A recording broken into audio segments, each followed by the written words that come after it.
theme, remembering our fallen comrades and over 50 Ugandans bystanders who were murdered in the cold-blooded on 18-19th of November 2020 by dictator Museveni's security forces, and the disappeared, including Chibalama John Bosco and others. So whoever resigned in UK, when you support change, please, you are encouraged to attend the demonstration, which will take place on Saturday 22nd November 2025 at the Uganda High Commission in London. Please attend. Bakutegeza nti ubanga limana Uganda ngo yagala nkyuka bere mu kwekalakasa kuno ojja kubanga owese ekitiibwa n'okulwanira eggwanga lyo mu ngeri yonna esoboka bye bibadde olwaleero.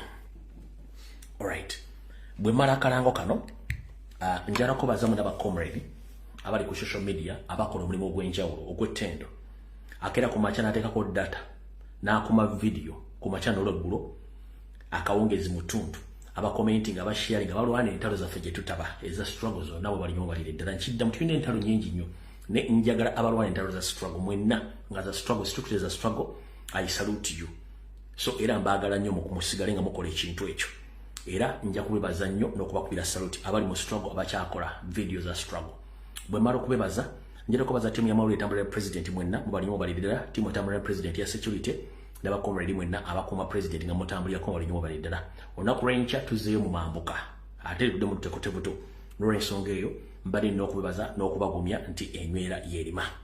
Alright, ngenda kwogera ku bigambo wano nga sinasomula video naye buno baka njala mugende eri Mr. President General Secretary David Lewis Bongwea, baloya b'ekibiina kya National Platform okuli omukulu wa Musisi, member of parliament mukulu Musisi wa Kira municipality, mukulu Nalukola wa Kawempe West, mukulu mwenna kale baloya ba National Platform mwenna gye muli Muyizi Shamim Malende n'abala sakoni Mr. President kubaka njala bo basindikira era njala muwuliza bulungi nnyo nsaba musalimu obutundu buno mubutambuze lwaki. Mr. President tukimanyi bulungi nnyo tugenda mu kalulu kano kagenda kubeera ka protestive vote. Abantu betudiringa nabo tubamanyi bulungi nnyo biki bye bakola naye abantu bano bwe tubaleka ne bajja ne beerisa nkuuli kino ekifaananyi kyekisigira public ate nga abantu bano basiga ekifaananyi ekyo tebateekeddwa dda okweyimiriza mu kifaananyi ekyo okuyimirira okwogera ebigambo ebiboogera. Wano Museveni okuva mu buto bwe ye musajja musi atiisatiisa lwakuba munafu nabagamba dda sayini z'omuntu omunafu kwe kutta omuntu w'amaanyi tatta omuntu ow'amaanyi akozesa obukugu bw'alina okudifeatinga omuntu oyo wabavuganye naye naye omuntu omunafu ye solution eba yakutta ajjewo ekyo kyalooza nti kisobola omulemesa okufuna kyalina okukola. Kati ngenda basaba Mr. President timu yonna abaana tulina emirimu mingi nnyo egy'okukola tetwandiyagadde nnyo kuwa budde bantu bali mmaje kudda kusirwala busiruwazi ng'ate kibasirwalako si kituufu. Ngenda kusaba ligo timu ya president ne ya National Platform please mbadde ngenda kusaba wiiki eno for the first time mugende mu constitutional court muggule ku buli musango musirikale wa UPDF yenna avuddeyo n'akola statement ng'ayingira mu byokulonda bya Uganda. Semateeka atulagira tere musirikale wa UPDF yenna akkirizibwa kwenyigira wadde okwogera statement yonna ekwatagana ku kukyusa obukulembeze mu Uganda. Nkida Mr. President General Secretary bali ba National Platform ngenda basaba for the first time muteekeyo omusango mu kooti nga muwaabira buli musirikale wa UPDF yenna eyenyigidde mu kuvaayo mu lukale ng'ajja ayogera ebigambo ebitiisatiisa bannayuganda kubanga si bakulya akakiiko k'ebyokulonda kye kisooka ekyokwe tebakkirizibwa kwogera kigambo kyonna kiri mu bintu byakulonda era tebakkirizibwa kutiisatiisa bantu. So ngenda kusaba Mr. President tiimu yo yonna muwaabira basajja bano omusango gubeereyo mu kooti gugende mu mawulire ensi eguwulire tubeere ng'olwere ffe tufunye backup yaffe. Tulina okuŋŋaanya ebintu bingi nnyo ebigenda otuleeta okukola protestive vote n'ogyongeramu omuzinzi. Ekyokulabirako Kenya teri munnamagye avaayo okwogera ku nsonga za kulonda. Tanzania as well kebere ludda wa omunnamagye yenna amanyi boundaries naye mu Uganda oli bw'amala okulya embizi n'awulira ng'emuwunyiridde nnyo ajja kujja kwogera ku National Platform. Oli bw'anga bamugobye mu tenti ajja kujja kwogera ku National Platform. Abala bali awo bo bamuyita jeno naye ng'okusoma tasomangako naye ng'ali mu ofiisi eyo ng'ayeta jeno n'abalala bajja buzzi kwogera bigambo bakola ki bwe boogera so ngenda kusambisa pulezidenti n'akakiikoko ne ttiimu ya national platform mugulewo omusango ku basirikale abo abali mu kutyoboola n'okugezaako kutiisatiisa bannayuganda abagenda mu kulonda ekyo nkimaze njagadde kuyitira waawo bwe mmala okuyitira waawo njagala kuyisaawo security alert eno manyinze njagala nnyo bannayuganda n'okusinga ekirala njagala nnyo bannayuganda n'okusinga ekintu ekirala kyonna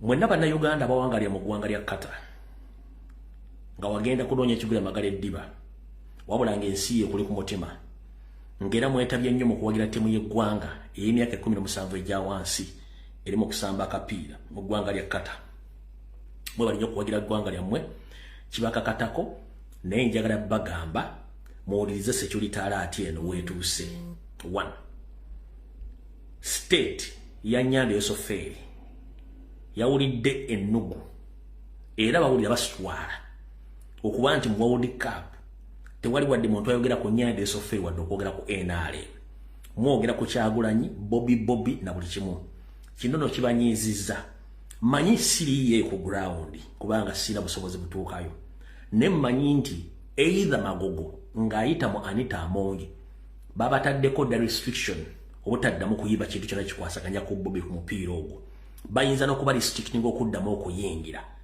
era bayinza n'okutandika obbalondo bamu omu ku omu abatandika okuwaana Kyagulanyi ekyo mukitegedde wabula njagala bategeeza waliwo akatambi kamulabi akatambula Nyando ne banne basaze basindika embega waabwe ngenda balagako omu mumumanyi abira ku social media wamuyita Kanaabe ono Kanaabe si yekago bagenda okusindika basindisa abantu bangi lwakuba unfortunately balazeko Kanaabe ono Kanaabe gwe basindise agenda kukola kye tuyita profile oba profiling nga profiling abaana bonna ab'enkyukakyuka bali omwo naye ngenda basaba ekigambo kimu mwenna mwebereremu omuntu atali mu komite ya mwanga yajja kuba kyeyo mu mwesambe nkiddamu omuntu atajja kuba kyeyo nga zebuzi temukkiriza kusula mu area zammwe babere mu hoteli zaabwe ne bwajja okubuuza details oba okubeetabamu okubaako kyemuli oba okukola ki okuba okujjako information temukkiriza omuvubuka ono tazi nti bamusindise ku World Cup kujja no bamusindise strictly nga ze kukola profile ne n'abala bangi bagenda kujja nga bakimanyi nti balina kye baagala okufuna baana abo you know one so kyenakuyitidde ye madam n'agenga Uganda Cranes wangu Qatar yes under 17 World Cup yeah so neŋŋamba wano serebu waffe asobola omu bw'ati esinyaka naawe nebuuza ku mukama wange esinyaka naawe muwe tiketi agende n'anzikiriza so bise kukwasa tiketi eno ogende otukiikirire mwana w'omunaku otukiikirire Uganda tiketi eno madam eno tiketi entwala kutwala Qatar wagira Uganda Cranes oteekemu vibe promoting Uganda Cranes madam mbadde tiketi wadde tiketi n'omwana w'entungamo w'entungamo mwennyini madam ab'entungamo kati okyafugika entungamo kyabakyakumanya banange bampadde tiketi oli international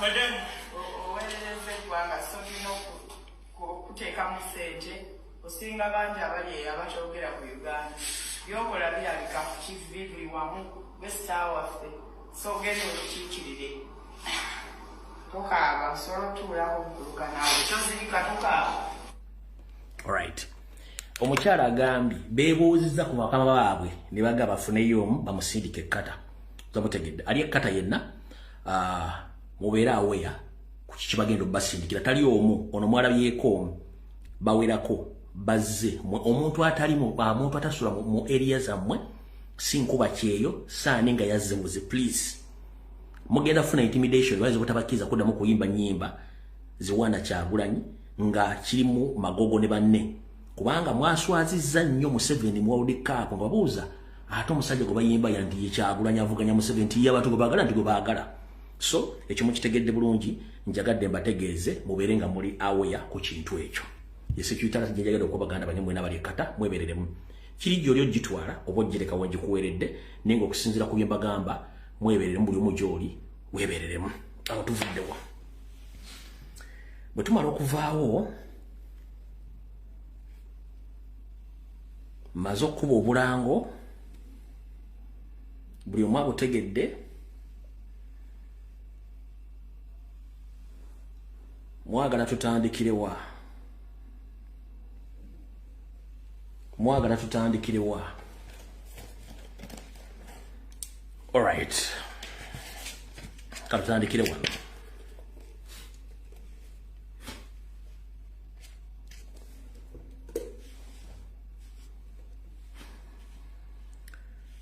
Okusinzira ku kigenda mu maaso mu ggwanga nsaba okuloopera Mr. President ne National Platform nti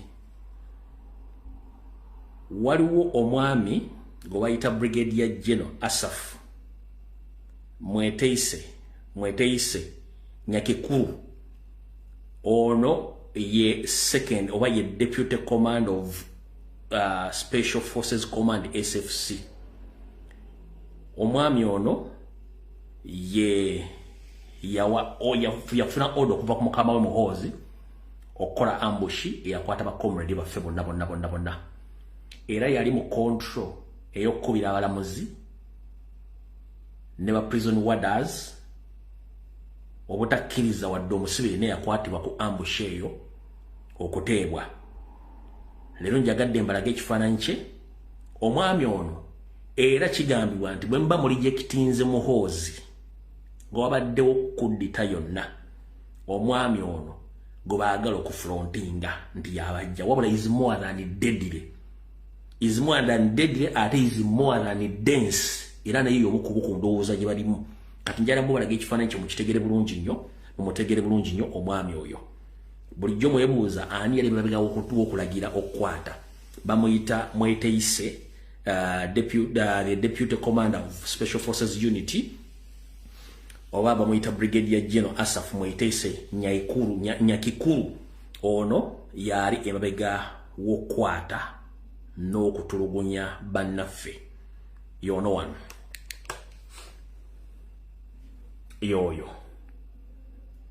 yoyo we yaduumira okukwata bakomuli baffe bonna kulwa Didigi yoyo wano omulaba ye second in command. Era yomu kubeewera okutta Kyagulanyi by all means. Yoyo yeyeewera omukuba kutta Kyagulanyi oyo. Naye information yonna njirina buli kimu nabagamba buli kimu ekyetaagisa time ng'etuuse tujja kijjayo yoyo omwami yoyo. Neera naye waakabano yoyo ye amyuka Muhoozi mu kuduumira abantu okubatta yoyo.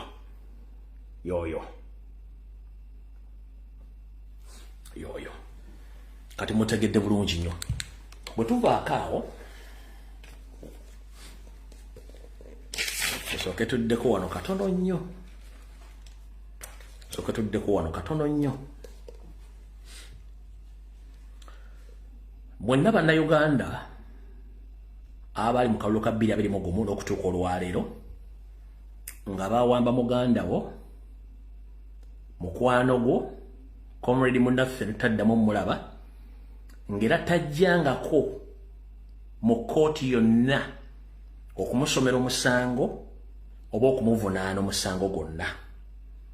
I can confirm to you munno oyo oba comrade munno oba munnayuganda munno bamuwadda goonya ne zimulya. Nkiddamu bw'obanga olina muganda wo mukwano gwo comrade munnaffe nga bamukwata nga ne luzira taliyo ekitali ataliyo ekasanda tali bwamukomera taliyo tajjanko mu kooti kimanye nti comrade yoyo bamuwadda goonya ne zimulya. Ekisinga okwasa ennaku omuvubuka ono Muhoozi Kanyerugaba alina eddembe okutta n'okutemaatema bannayuganda nga bw'ayagala. Ebifo bye ŋŋenda okwogera abaali babituuseemu bajja babuulira ku ground. Muhoozi ayina slota, nja ziyita slota, nziyite batya? Ayina slota ponds. Slota ponds zino mwalundira Ggoonya. Slota ponds zino, ponds byebiringa ebidiba by'ebyennyanja. Kati kino Muhoozi ne kitaawe baasima ebidiba by'ebidiba omuli owali eggaluga baasima ekidiba mu balundira Ggoonya. Muhoozi y'omu n'asima ebidiba Kajansi ebiri mu Ggoonya. Muhoozi y'omu ne basima ebidiba ebiri mu Ggoonya Kasemu. Buli munnayuganda yenna amuze Ggoonya zaamufenkenya dda. Abasinga obungi mujja kwebuuza information ene efuluma etya era tugitegeera tutya. Ebiseera ebisinga twogera nnyo n'abantu abalina obwongo n'okussuuka ku bwababuuza. Nkiddamu omunnayuganda yenna atajjangako mu kooti nga yawambibwa olw'ebyobufuzi nga ne mu kkomera taliiyo, mmanya nti olwo baamuwa Ggoonya ne zimulya ku pondi za Didigi, emu eri Galuga, endala eri Kajansi, endala eri Kasenyi. Ezo bazita slota ponzi nga Muhoozi gyalondera Ggoonya zibawa abantu ne zibalya ne babulira ddala obutaddamu okulabikako. Olw'ensonga bo bakimanyi nti bagenda kutta mpaka kuwulira bubi. Ndowooza ezo zibadde security alert. Kati njala tugende ku video entufu yatuleese era tutandikirewo. 1. Tugenda mu kalulu ak'okulya n'okukomba essowaani. Olwaleero naka video ke mutambuze nnyo mu kampadde akabadde ku Sese kabadde ku Hotel Serena president nga ali mu kunyumirwa mbu yadde mu kivulo kya Mutoowe Mickey Wine mu kampadde nnyo katambudde nnyo akabaddeko Mulangira David Wasajja Puli nga agwa mu kifuba kya president amukwata mu ngalo oluvannyuma ne yeekwata mu nsawo emabega mukatambuza nnyo. Ngenda bagamba ekigambo kimu era mukiwulirize bulungi nnyo. Mwebale kubeera nnyo vigilant n'okwetegereza ensonga zino ku lwa president ku lw'ensi yaffe. Naye njala bagamba ekigambo kimu. Omutonzi akuumye Kyagulanyi omujja Arua gye bali omukubidde amasasi omutuusa olwaliro nga waali ye muntu y'omu agenda omukuuma okutuuka ng'atuuse mu ntebe. Omutonzi oyo omu y'amanyidde ffenna lwe tuliva ku nsi kuno. So saagala mweraliikirire ku nsonga eyo yeesima bali kubeera vigilant. President Katonda yamukuuma. Ffe tulina okubeera vigilant okuyisa information yonna naye ebisigadde byonna Katonda yamukuuma. Video nagire bulungi nnyo kyonna kirabye nejalabaga nti Katonda yakuuma Kyagulanyi. Otalwa Kyagulanyi tetutandikidde Waluwa, lwatandikira Anje omusajja gye yamukubira oluyi nga wali akwerinda. Bwamukuba oluyi n'amuyisaamu amaaso. Mumanyi struggle yatandika. Struggle tetandikiranga konti yatandikidde wano Kyaddondo. Struggle ya Kyagulanyi Sentamu yatandikira mu business gy'akola ya music. Balo abaavu yamukuba oluyi nga bali ku Anje Noir. Namugamba nze njogera order from above nkubye ogenda kunkola kinagamba awo yatandikira. Aze Kyaddondo bitandise mpaka n'olwalo soka Katonda yamukuuma. So byonna bisigadde byonna Mukama yamukuuma. Kubanga ayise embizi bingi byatagenda bagamba. Ayise mu attempts z'obutwa empitirivu. Baakubirako na lumu Museveni amasimu agaweresa. Abutwa tumuwadde emirundi ng'eba awedde oitumu nakati waliso. Bwe bali kubeera vigilant ningira baga Katonda yakola ki? Yakuuma ffe tugende mu maaso katutambula. Ekyo kinjagadde kibagamba naye nga bwe bali kubeera nnyo vigilant ku nsonga eyo. Alright. Akatambi katandise. Olunaku lw'olwaleero njala bajjukiza. Nzize nkola video nga mbategeeza process ku process Uganda Electoral Commission gyeyitamu okubba obululu. Nabagambye nti wiiki eno nabagambye nti Electoral Commission bw'emala okuverifyinga omuntu ne munominating ne muwa form ne mulaga nti now you are free, you are candidate, well nominated candidate. Kitegeeza nti omuntu oyo baamaze kwekkenneenya mpapula ze zonna n'emikono egikola ki egimukkiriza okwesimbawo. Kati nabagamba tactics nyando zagenda okukozesa okudisqualifyinga abalonzi baffe. Tactics ziri 3. eyasooka yali intimidation, eyokubiri yali bribe, eyokusatu yakubajjamu technically nga electoral commission yennyini egenda mu data w'abakandidate ba national platform nejjayo data eyo data neemu abakandidate ba NRM bakandidate ba NRM oba RDC ne bagenda ku ground ne ba-intimidating abantu ba seconding bannaffe awo NRM nekolagana electoral commission ne bajja mu bakandidate baffe ekyo kigenda mu maaso naye nina ekintu kyabagamba kye mutaategeera nabagamba nti family ya Museveni ya Salimu Sale abasinga obungi babagiye abaana be bali mu byabufuzi era beesimbyewo mwangamba naye ombi ate Nyamutoola afuuka ddi omwana wa Museveni nembanyumiza Museveni ne banne bazala mu bitundu by'enjawulo bagenda bakyusa amannya g'abaana baabwe babalumbisa. The fact is Nyamutoola omwana wa Salimu Sale ne omwana wa Salimu Sale abeera wa Museveni. Nyamutoola biologically mwana wa Salimu Sale bulijjo mu kimmanja nenga nabaga mwana wa Museveni kubanga nkimanyi omwana wa Museveni abeera wa Salimu Sale. Nyamutoola is biological daughter wa Salimu Sale. Waliwo n'omuwala omulala ali eyo ali musaidiza ekiboga era ne candidate wa foyo ow'ekiboga bwe bayitibwa Nakimwero be very careful nnyo. Nakimwero naawe bayinza okujjamu mu technicalities ezimu Nyamutoola mwayitiddemu kubanga electoral commission eri mu kukola ensobi okujjamu abantu baffe. So Salimu Sale mu Uganda alinayo abaana 17 abatamanyikiddwa 17 naye kati mbagambye mutegere ekintu kino waliwo muwala wa Salimu Sale yeesimbye ku candidate waffe Bukiboga eyo omuwala oyo ze technicalities ezimu ze baagala okuyitamu. So Museveni ayagala kuyisa Salimu Sale Museveni baagala kuyisamu abaana baabwe unopposed n'enkwezenge zaabwe nga bayita mu kakodi ako naye nga kimenya tteeka omuntu okujja naleeta emikono ne gibeera verified nominatinga n'amala okunominatingibwa natana nkuba campaign n'omugamba ati ate emikono gyaleeta mifu nga gwe kenyini gwogabye data. So kati kigenda mu maaso nga kitambula mu Uganda yonna akekamu kakodi baagala okuyisamu abantu baabwe bonna tekigenda kukomalayo kigenda tambula.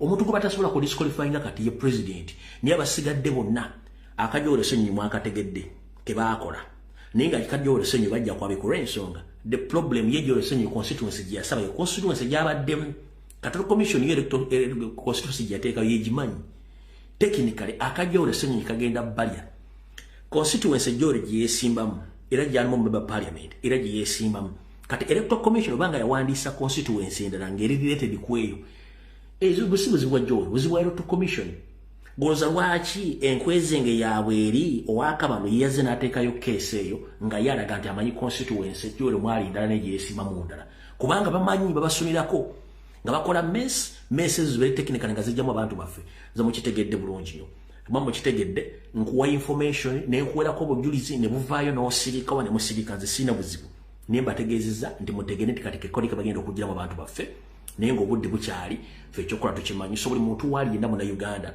naddala bali mu kwesimbawo nabagambye akatwa gyekali tu eyo technical trick gye batandisa okukozesa ey'emikono nabagambye mu west ejja mwagiwuliddeko dda mu central etandisa okukola mu Uganda egenda kukolera dda nga kibali mu kukola baagala kulaga nti era mwatandisa okukola ekibozibozi tya nopu yali yeesimbye ba parliament 14 nti ye kati ate tekyaweza wadde 3 bakikola nti tugende otutuuka mu kulonda ate batubbire ddala mukutubba bayiseewo ekyabwe tetwasobola kufuna member parliament wadde 2 tugamba tutambu ffe twawangudde ekyo si kyekikulu ekikulu kiri nti buli muntu yenna wooli weetegereza ensonga nga bwe ziri tugamba totta kibenga tonnakikenenya ndusu buli kintu kyonna ekisaana okukolebwa ekituwa legitimacy egenda mu protest vote bakituwadde era tukiraba just ekikutta obudde kyekikyaliwo ekirala saagala tuteeke pressure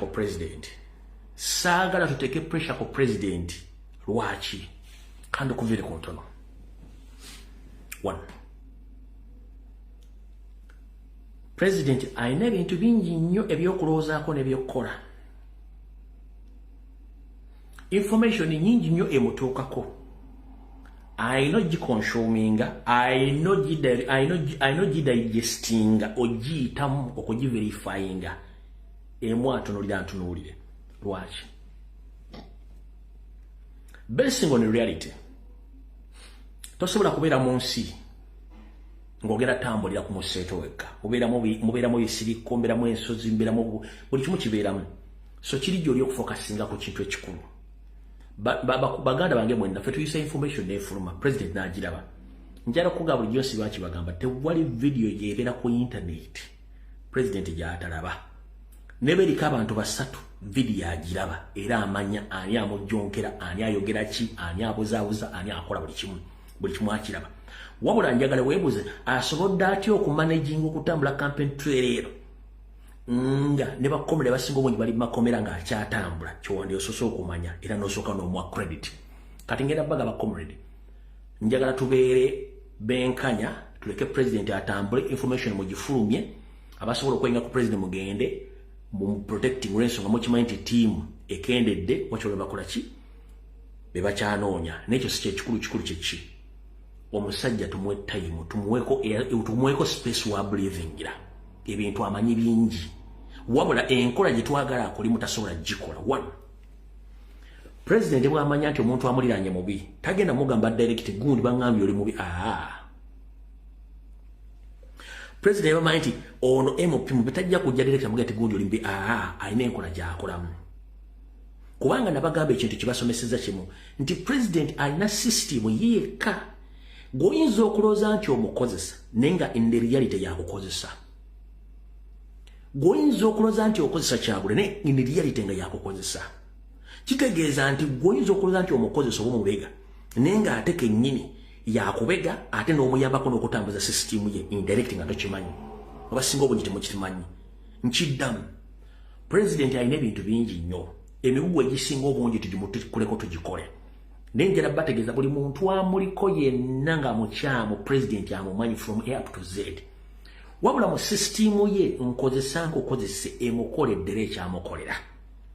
Oyinza omubega 20% n'akubega 80% n'omukolera 80% nga gulooza nti ki nti takulaba akulaba buli kimu akiraba wabula ayongera kufuna buvumu na kunywera. Lwaki afuna obuvumu?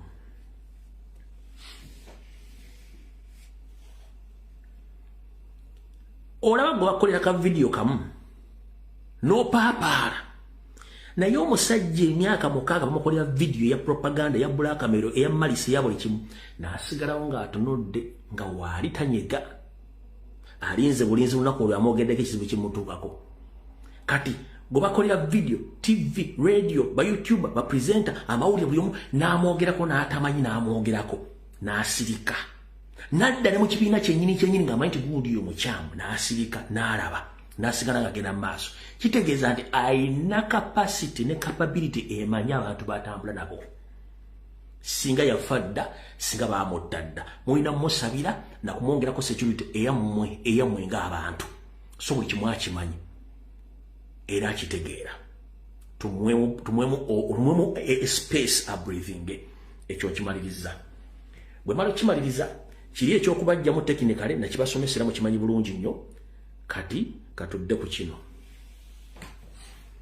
bakomrade mwenna mwabadde mu show ya Make Wine muhajire byatambudde ne mulaba ebyabaddeyo mubeesinze nnyo kumulangira Ssuuna.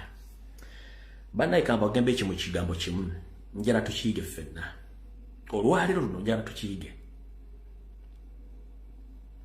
Tulina ekizibu mu Uganda. Omuntu asingo era mugendere nnyimba z'omusajja temwagendera nnyimba za musajja. Nze newuunya comrade agamba nti owagira president owagira enkyukakyuka nga n'ennyimba ze tozituula nga muziwuliriza. Yakugamba nti weewuunya asingira ddala okuba obubi yasinga n'okugirega. Njagala obe ng'owagira Kyagulanyi ng'omumanyi yenvuddewe byakola byayogera. Yakugamba oluyimba weewuunya asingira ddala okuba obubi yasinga n'okugirega. Waliyo kikozeeko okunoonyereza nti abantu abasinga obuvuma Kyagulanyi be basinga okubeera obubi. Teri muntu ali bulungi asobola kukwata ssimu ye n'avuma Kyagulanyi taliyo. Njagala omundeetere wano. Teri muntu mu Uganda ali bulungi avuma Kyagulanyi taliyo. Wabula abasinga obubi abasinga obwavu nga ne Wasilo Mbanja lenti bibavuma Kyagulanyi lwaki kubanga ye yakiyimbako ng'akimanyi kijja kubeerawo era nga bigenda kujja bino byonna si bipya yeeyogerako ne yeeteeka mu byafaayo ebigenda okubeerawo yayimba nti weewuunya asingira ddala okuba obubi yasinga n'okujerega naye nze wendi era sigenda ab'ennugu bangi kati ebintu bino byonna abyogera nga wamu temubitegeera tebigenda kubeerawo asinga okuba obubi mu Uganda yasinga okuvuma Kyagulanyi naye nga talina kyalina kubanga ono ebintu yabyogera dda mu nnyimba ze nga manyi tebigenda kubeerawo kati lwaki mbalayo muwadde obudde bungi nnyo Omulangira Ssuuna babboyi bange wenvira ku live eno mbasabusabye sibalagira temuddamu kuwa Ssuuna budde lwaki temumanyi Ssuuna temumanyi Ssuuna ng'omuntu obwongo bwe yayiika dda Windows yagenda okujja music industry olwedde nga yayiika dda Windows temumuwa budde Ssuuna yayiika amadinisa Ssuuna alina entondo Ssuuna alina ennugu kati bw'agatta okuba nti olwedde yayiika dda Windows he is mentally sick yayiika amadinisa alina entondo ye kennyini teyeemanyi he doesn't know himself ye ng'omuntu teyeemanyi kati saagala malireko budde olwedde mulwadde mu mutwe nga mwawulira mu history baga the sick man of Europe mu Uganda tulina ba sick musician nga they are sick mentally sick Ssuuna mulwadde waawo ngo temuwa budde temumalirako budde gayi mulwadde fabagobedde music industry wa Uganda Ssuuna mulwadde wa bwongo temumalirako budde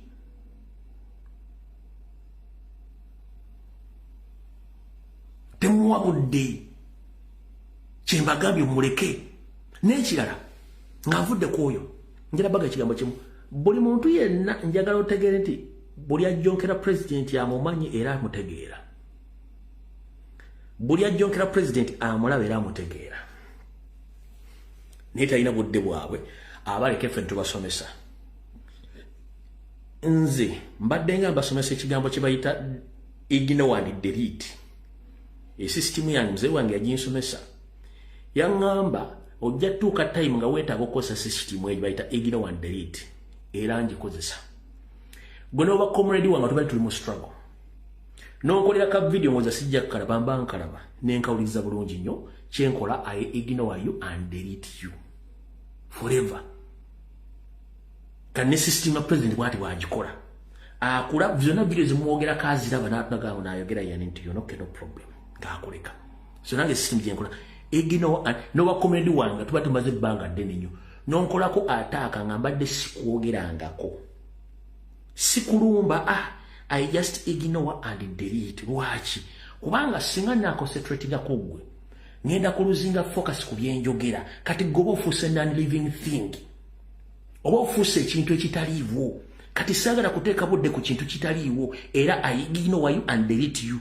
ye system president gy'akozesa video tuzira buli najja nakwogerako eki nga tomumentioningangako tomukolako kintu kyo ina very from nowhere akwatakinga so system gyekozesa ignore and delete never got gundi go ino motasaga no I deleted him or I ignored him so sina budde that is me ignore and delete ojja funa emirembe totegera ignore and delete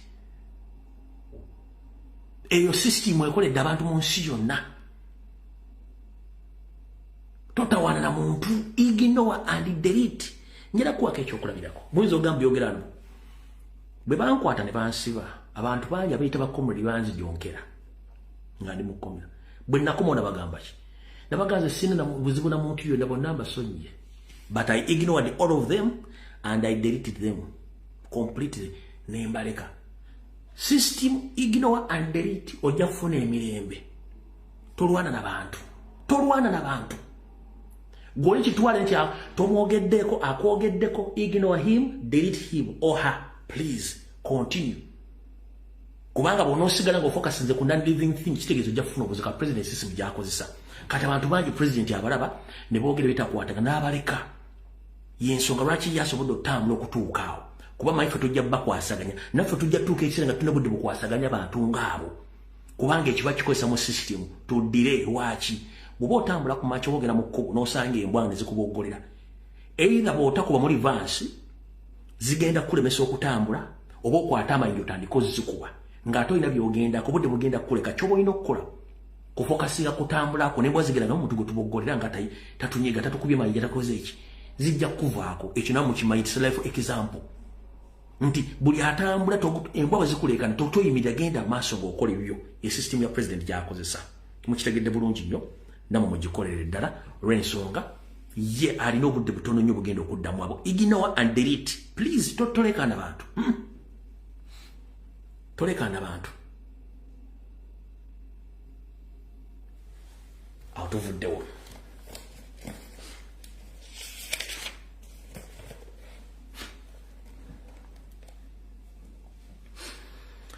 alright which ewedde nabagamba nti ejje lya UPDF lyagwa mu kawunyemu mu ggwanga lya Congo ne battamu abasirikale 40 saako n'omuduumizi waalyo wabula ku Lwomukaaga luno lwa wiiki eno lwa Sunday era baagudde mu kawunyemu ebinja byabayekera mu Congo bwe babbye ne battamu abala 25 era abasinga obungi baaluguzeemu akaba tebaawonye wabula okufa kuno bannayuganda kwe bafaamu kuli intended kwa kigendo olw'ensonga nti bw'obuuza parliament ya Uganda abasirikale bali mu Congo bakolayo mulimu ki abasirikale kibali mu kukola Congo bakiyita protective combat bali mu protective combat they are protecting Museveni's gain and Salim Saleh's gains nkiddamu mu lulimi olw'amagye bakiyita protective combat they are protecting Museveni and Salim Saleh's gains not Uganda gains era bali mu kufa mu bintu by'ekisiru olw'ensonga bafa kyeyonoonero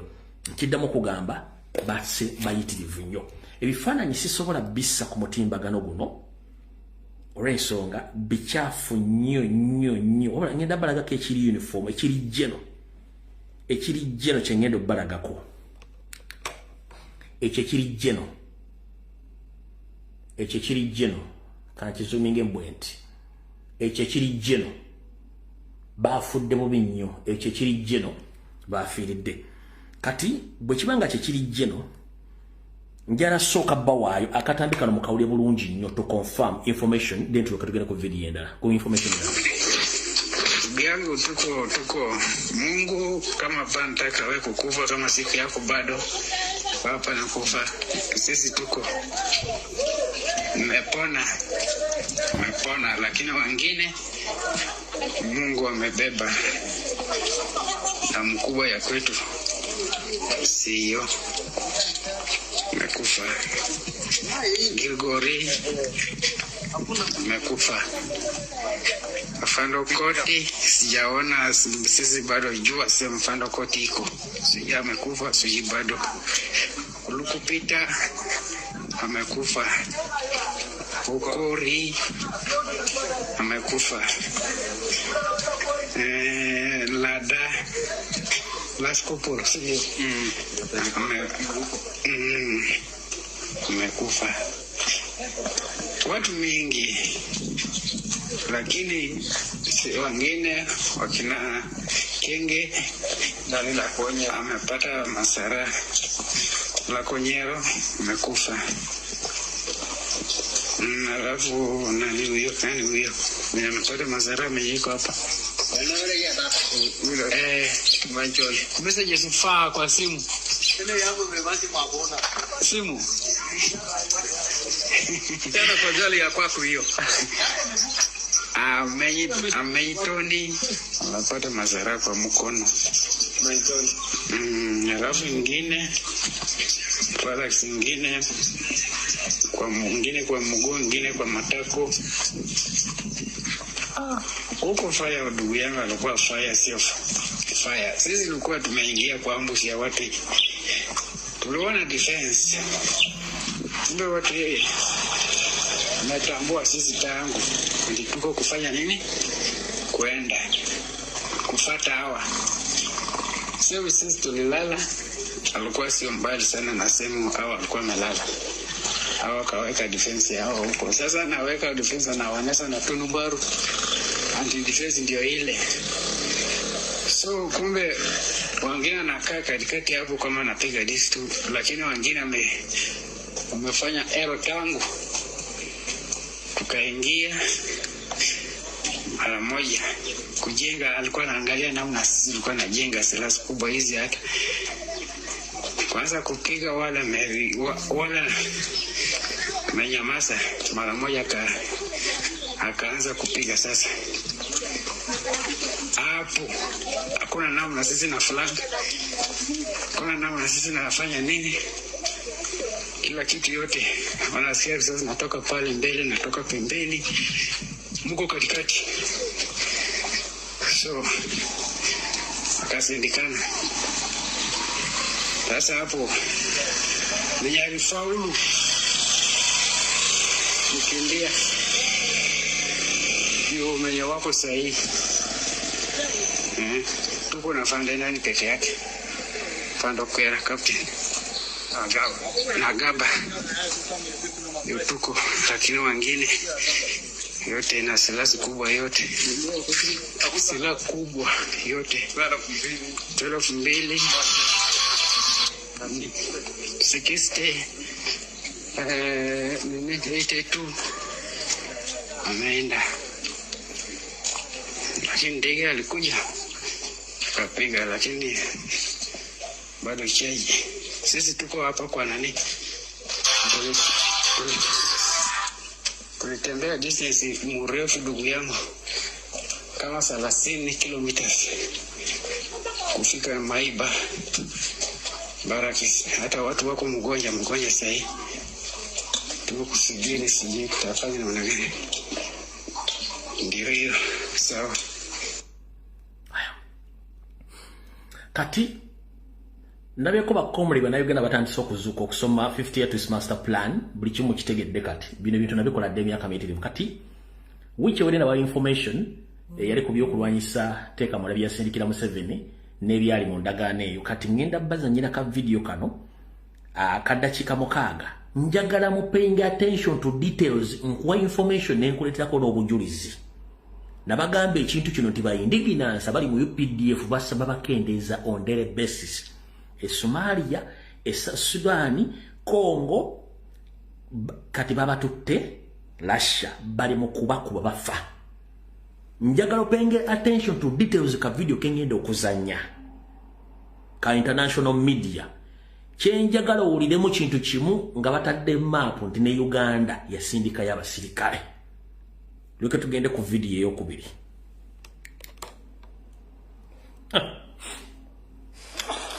This is one of 5 prisoner of war camps in Ukraine, and the Ukrainian authorities won't tell us how many POWs they have. But what we do know is that there's a mix of Russians who were captured as well as foreign nationals from third countries. And increasingly, many of those fighters have been from Africa. A vast Kremlin-linked network of recruiters is pulling in thousands of mercenaries from across the African continent to fight and die for Russia in Ukraine. The lucky few who survive end up here, where 1 in 10 are foreign fighters, according to Ukrainian officials.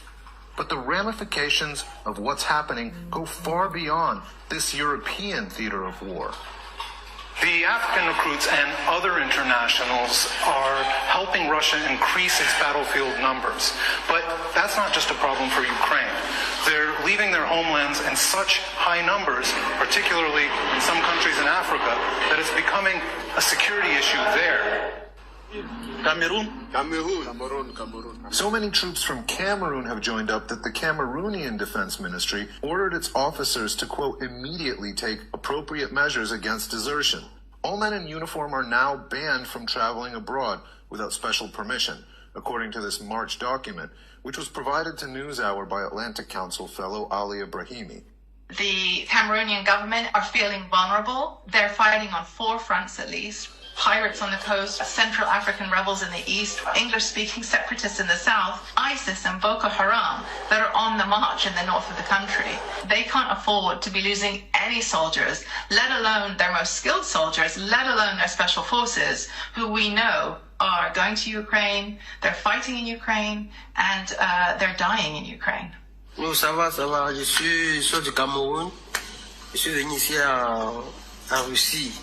Russie. While it's hard to know exactly how many men have enlisted, reportedly as many as 100 are dead or missing in action. Their loved ones now search for them across social media, posting pictures like these in the hopes that they'll be identified. Petro Yatsenko from Ukraine's coordination headquarters for the treatment of prisoners of war says that over the past few months, he's seen an increase of foreign fighters at camps like this one. We know why the Russian government is recruiting foreigners to fight in its military. They need more men. But why are these people agreeing to fight for Russia? I mean, the numbers of people being killed on the battlefield is huge. Russia needs more and more cannon fodder. They never say the truth for these foreign mercenaries. They promise them very big salaries. They promise them to be very far from the front line. In fact, they were thrown to the front line, to this kill zone, to the very hard conditions to survive. Mohammed Imra, age 26, is originally from Egypt. He says an army recruiter promised him a Russian passport, but after just 3 days of fighting, he ran out of ammo and was captured, along with another mercenary from Egypt, but not before seeing his comrade die right next to him. It was first time to me. It was too much hard, no? And you see him like just die and you can't do anything. You can't help him, you can't do anything. Ukrainian military officials report a flood of mercenaries like these two men on the front lines in the past year and say most don't survive more than a month.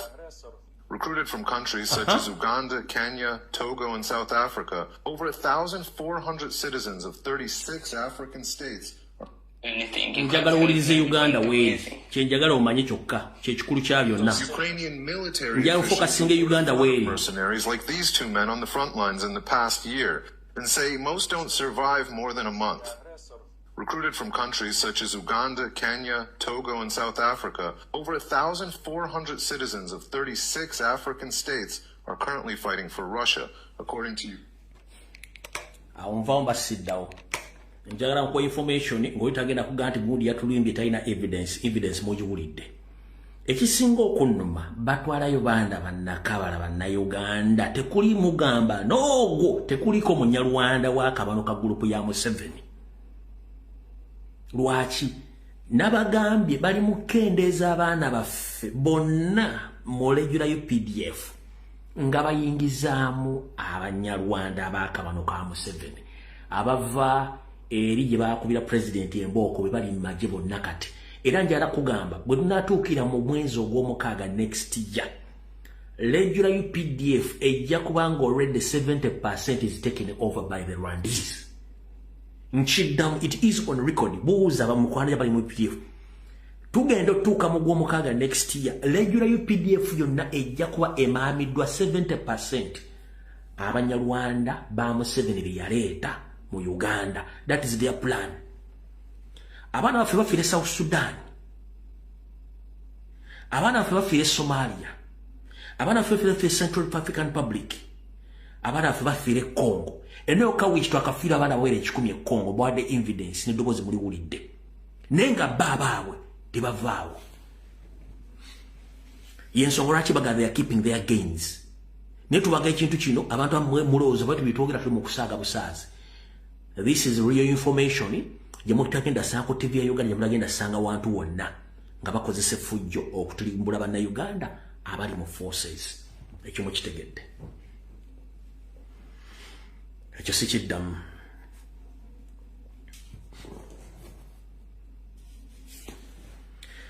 Kati abalala muwulire bulungi nnyo. Nyandi Yosoferi ne banne bino ebigambo yabyogera biri mu dakiika 6 nga confirming nti bakolanga obutujju ne bagenda e Tanzania ne bajja Uganda bakola obutujju underground naddayo. I used to come from, I was a young boy in my 20s, 30s. I would come from Tanzania, come underground, come do underground work here, very dangerous work. Go back to Tanzania. Who was supervising me? Nkakudiremu. I used to come from, I was a young boy in my 20s, 30s. I will come from Tanzania. Come underground. Come do underground work here. Very dangerous work. Go back to Tanzania. Who was supervising me? A message gyakutereddemu nti ye ebintu byo byonna bikoledde Tanzania era gyava nkujja okutulugunya bannayuganda. Nobody supervised she. So this message goes direct to all Ugandans. Mostly I'm addressing Ugandans. Listen, if you're not a true Ugandan or a son of soil, please don't share, don't comment on my video. I'm encouraging all Ugandans whenever you are. We are heading towards the forthcoming elections, that is on 15th of January 2026. Please, you don't need anyone to command you or to direct you to defend your country. It's your constitutional right to defend your country in any possible way. Why? In this short video, Museveni, he had confirmed that he was a terrorist. He was doing underground work in Uganda while going back to Tanzania. Nobody signed him, nobody controlled him, nobody instructed him. You have the same authority, same order to do so. You don't need to get someone to instruct you or to tell you what to do. You are free to you're free to do whatever you want to defend the Constitution of the Republic of Uganda. Why? Because now we've tried to pass through all the peaceful process of changing power in Uganda, but I think it's not going to work out as we think. It's not going to work out as we think because openly last week, one of the generals came out to say that after voting, we should go back home. Just one day back, General Proskovia Nareiso, I don't know whether it is she or he, she publicly came out to say that we are not supposed to be there waiting for results. We should go back.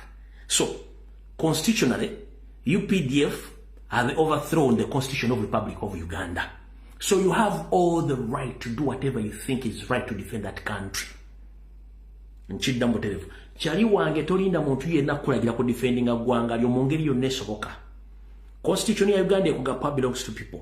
Constitution ya Uganda omuntu yenna bw'amenya Constitution ya Uganda oliwadde mbokoze ekintu kyonna ky'okozesa okulwanyisa gavumenti eyo ebeeriko.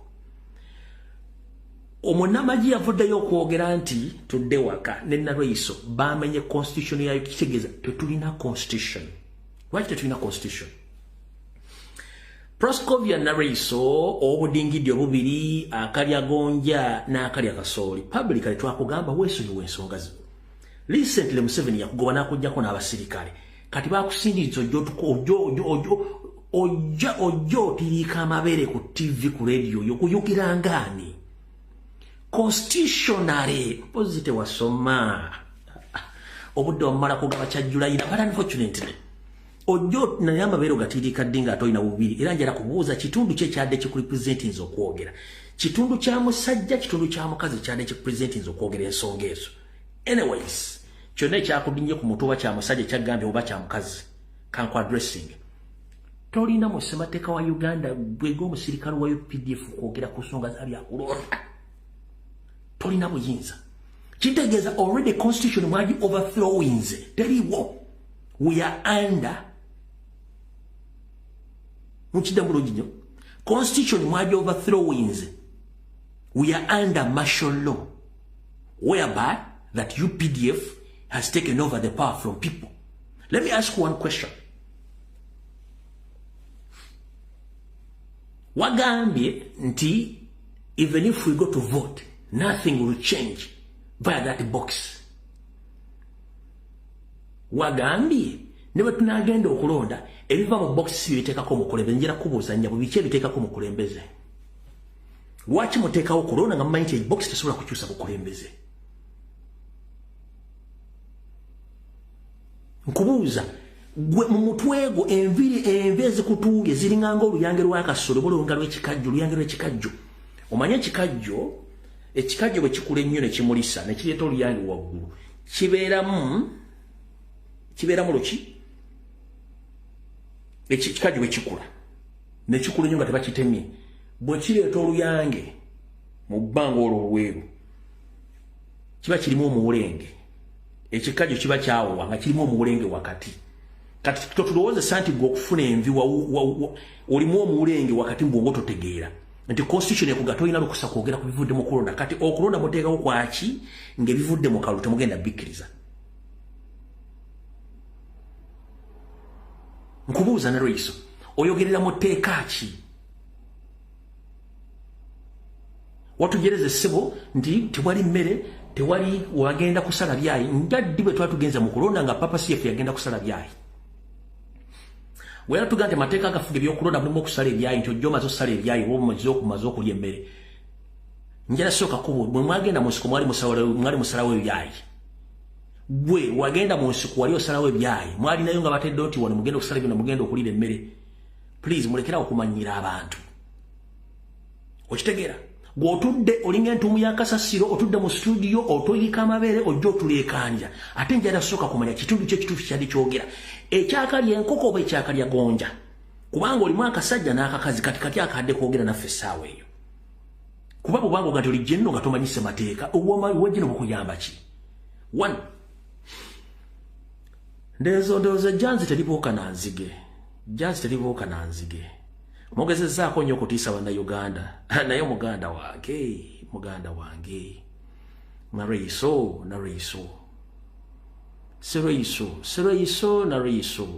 nga ndabanga obudde bwammwe obuweddeyo ekisookera ddala wandigamba ekintu kimu nze nga ne Nareiso bannareiso okulonda nkugjeewo we can listen to that but mbanga mukyakonductinga okulonda fe tujja kugendamu mu kawaayiro 17 akasemateeka akwasaganya ebyokulonda mu constitution ya Uganda katuwa obuyinza okubeerawo nga bagula box ezo bwe tumala okulonda okuuma akalulu akupaka lwe bakabala na buli kimu okuvaayo jeno Nareiso njala tubuuza akawaayiro ako wasomye ng'ojja ku TV okwogera ensonga ezo akawaayiro 17 mu ssemateeka w'ebika kiko by'okulonda akawaayiro 17 akawaayiro 17 musemateeka kakiko byokulonda aba bannayuganda olukusa okubeerawo nga bagula byokulonda ne tukuuma n'akalulu kaffe era ne tubeerawo nga bakamaliriza bakabala okumanya yawangudde kati gwe ssemateeka ki gwe wasinziddemu okwogera ebigambo ebyo ate abaana bakuwoninga dda towulira fe tugenda kuga ekigambo kimu buli kimu tugenda kikola one njala kubuuzaayo Nareiso oba Nareiso nyabo nze abadde abuuza bwe mwagenda mu nsiko mpozi ki ekyabatwala mu nsiko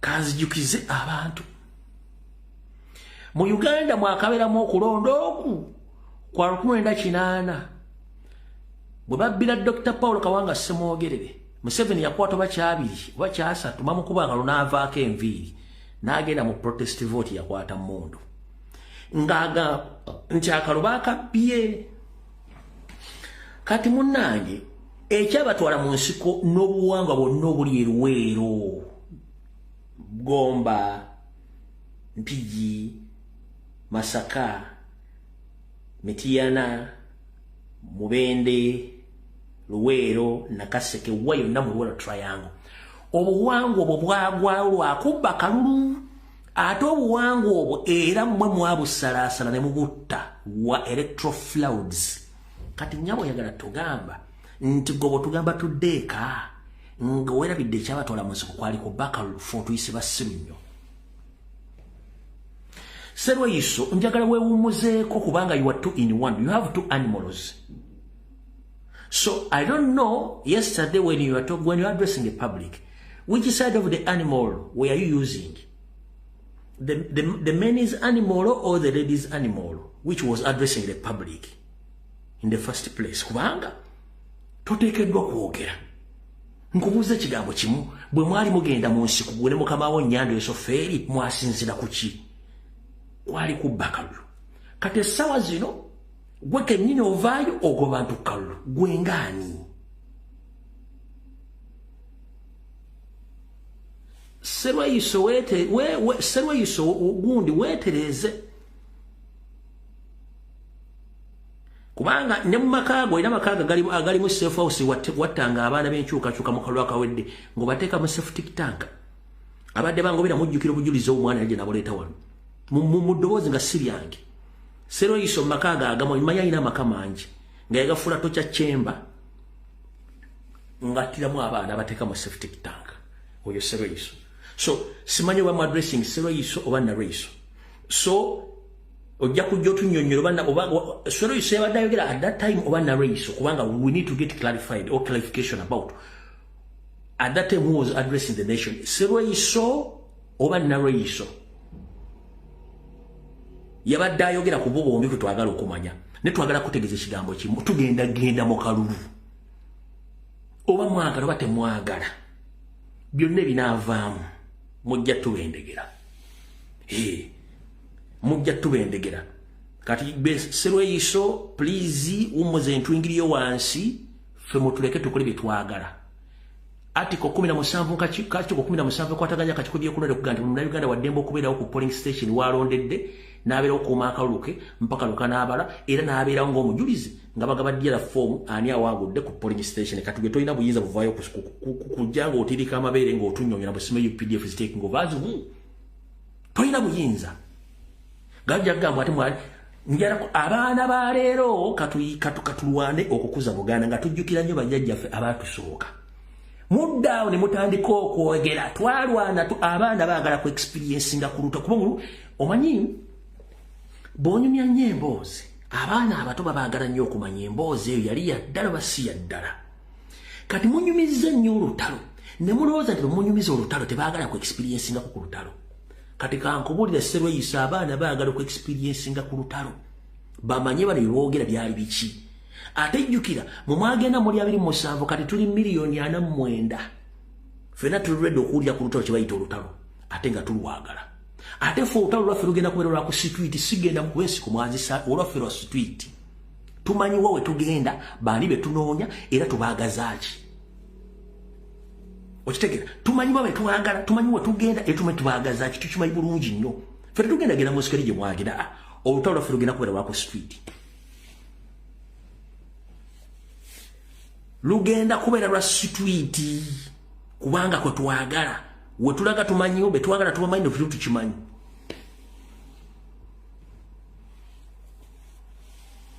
kati okitegedde bulungi nnyo so gamba oli mukulu munno Nyando Yosoferi noli Osman Jene yazze okwogera naawe kennyini mwekwatekwate mutuvire ng'obudde bukyali ekintu kiri kimugenda nti okulonda mwakugjeewo tutegeere video sigenda gizanya abantu bagira byedda era abaana bakuzeemu dda kudita mujja zikola nga muzaagala kidna mugenda zikola tocha mugenda zikola biki mugenda kikola naye people are willing to save that country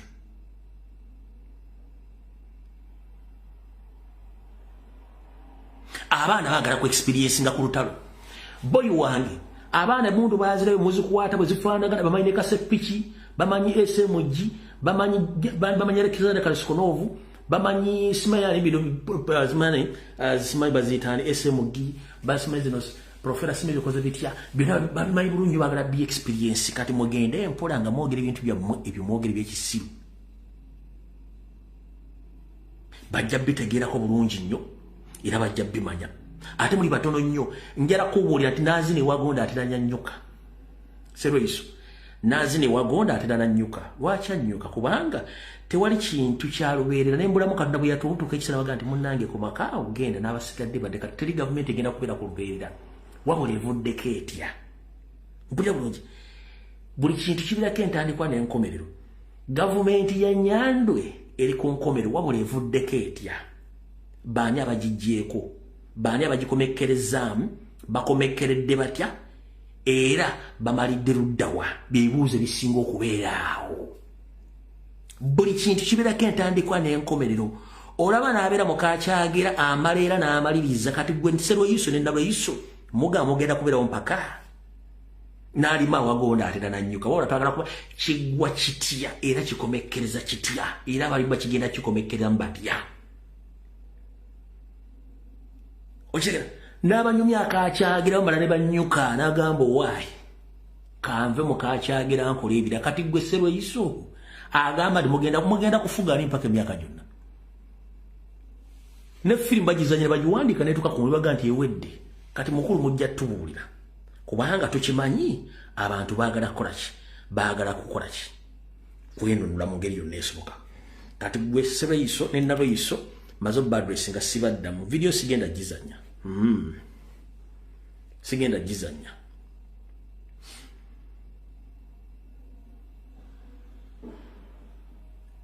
ati konji basomedde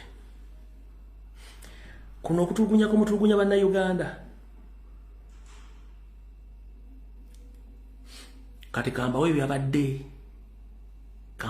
Busia katugende ku byabadde Busia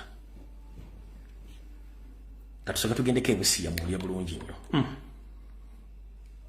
wagira mzee byampaka tolina choice byampaka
ebyabadde Busia baada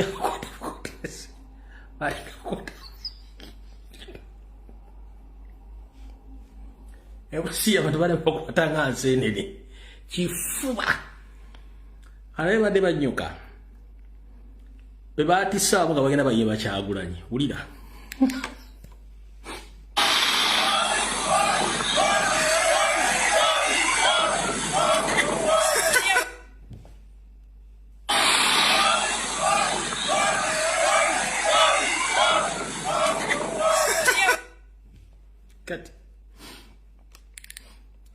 Baba gambi waliyo emmere baba wadde emmere kati tebaba wadde emmere wadde ba muyindi yavudde nabaleta lori ya biscuit nabaga biscuit ka biscuit akaaka ku bantu basombye naye kyabadde mu kugaba biscuit kati ngenda bazanyira amaloboozi nga bawafudde abantu 7 tebannakyogera ku radio wantu wonna mukavuyo kokwata abantu n'okubanyiga babere mulala ya Museveni kino kye kyabaddeyo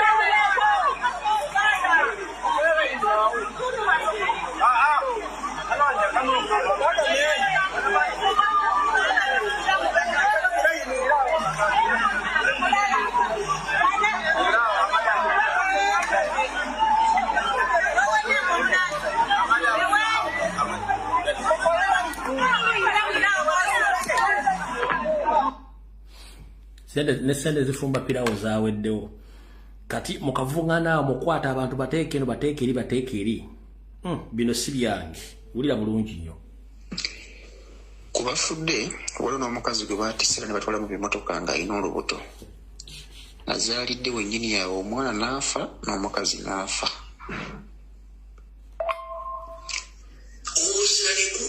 nkubuulizaako muganda wange waliwo amawulire ge baligezaako kweka basozi ne balipootinga abantu bana bafiiridde wa Museveni naye bati naawe amawulire agali kuvaayo kwegamba bali 7 ate nejja ekiro ekyakeseza olwajjo ekikeseza leero waliwo omuvubuka gwe basse motoka ya NRM yamutomedde ne bamutta naye babibuzaabuza tebannabyogerako then ekiro omuvubuka yabadde atambula ng'atimba ebigundi bya Museveni ng'azinga obugoye bwa Yeri mu kkubo biki ebyo atimbatimba obugoyegoye obwo amasannyalaze gamukubye ne gamuttirawo bamuziise kiro naye amawulire gonna bali gabuzaabuza tebali kwogera baana bafudde abo byabadde osi abantu bangi bafudde ne tebabyogeddeko wadde n'akamu. Alright, katika tugendeko mambuka ga Uganda. Bulobaka njagala bugende abantu ba mambuka ga Uganda nti waliyo ebintu bingi bigenda mu maaso naye abantu babyogera. Mumpulirize bulungi. The Honorable Minister Esther Anyaku, who is also the woman member of Parliament of Nakapiripiti district, and it doubles as the mother of NRM flag bearer of Northern Youth MP candidate Aluma Kapel Chara, has hatched plans to dominate all the candidates running against her daughter. Her plan is to make her daughter unopposed in the elections. She's now illegally using NRM admins and other NRM officials to call and threaten youth who signed the nomination papers of Nope Ernest Ayen. The intention to coerce them into withdrawing their signatures and nominating the young man. If that doesn't happen, then she plans to abduct Ayen Ernest only to be released him 2 days to the elections next year. Other sources say she has other plans that will be disclosing very soon. Bakugambye nti minister Gowaita Esther Anyaku ono eranga yakolanga omukiise wa parliamenti mu district ye Nakapiripiti eranga yakolanga mama wakwatidde NRM okwesimbawo kufulaga NRM kaluka avubuka nga muwala we ye Emla Kapel Achara ayina enteekateeka nyingi nnyo nga NRM zetandise okukozesa Electoral Commission okulaba nti bakozesa Electoral Commission okufuna data w'abasayinigidde emikono okubavubuka abeesimbye ku muwala we okugezaako okubajjamu ateme empenda eziyisa muwala we nga tewali amuvuganyiziddwa era bakikola mu bukyamu nti olwokuba nti omukyalo nakwasaganye n'abantu bonna ba NRM officials nga bali mu kutiisatiisa abavubuka bonna abasayiningidde eyeesimbyewo ku Cardia National Platform gwe bayita Ernest Ayen nga balina okubatiisatiisa baveemu era singa agaana okuvaamu nga bakozeseza n'enkola eyakujja okukubira abamusayiningira empapula bano balina enteekateeka emukwata bamutwale bamubuzeewo nga bajja mmuta oluvannyuma lw'okulonda nga kuwedde mu mwaka gwa 2026. Bino nno byenjogedde babimawulidde bino bigenda mu maaso ne mu ggwanga lyonna ebyokubuza ba candidate. Anuku family ruling Karamoja. Her cousin brother is an MP to Moroto municipality. Her cousin is a minister of Karamoja affairs. Unless and Gordon have been in government since Obote 1. Through Edie, through Amin, and even Obote 2 NRM. They use money, intimidation, even in Moroto. Mutegedde bulungi nnyo ebigenda maaso mu mambuka ga Uganda eyo. Kati muwulirize bulungi nnyo bakandidate ba National Platform mu Kampala ne mu Uganda yonna. Muwulirize bulungi nnyo nabagamba ngenda batuusaako tale centers. Munjukira bulungi nnyo bwe baali baleeta digital number plates. Nabatekerawo video ne bagamba nti eyo bagitaddewo nga decoy bagenda gikozesa nga tale center to control the presidential elections in all MPs of Kampala ngo bagenda okola tale center ebajja mbonna ka video kano mukajjukira bulungi ngenda kusoma information eno mujje gitegeera bulungi nyowulira. What happened to the digital number plates? Because I was very excited with the number of the digital number plates. Who is handling that on the technical side? Your Excellency, the digital number plate project is under the Ministry of Security, and as police we are stakeholders only in Ministry of Security. Yes, Your Excellency. So who is handling that? Our chairperson is the Ministry of Security. Okay, thank you. Welcome.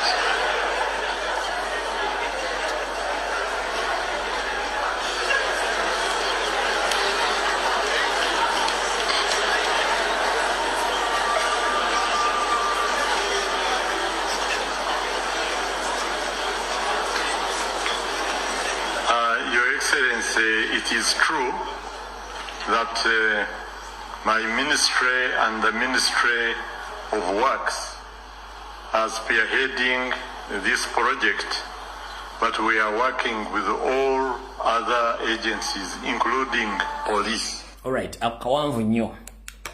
Naye njagala tegeeze eggwanga lyonna, ntegeeze ekibiina kya National Platform ne President nti ku CID headquarters ekibuli we batadde tale center egenda controlling Kampala district, both presidential and MP level. Message etambula bweti.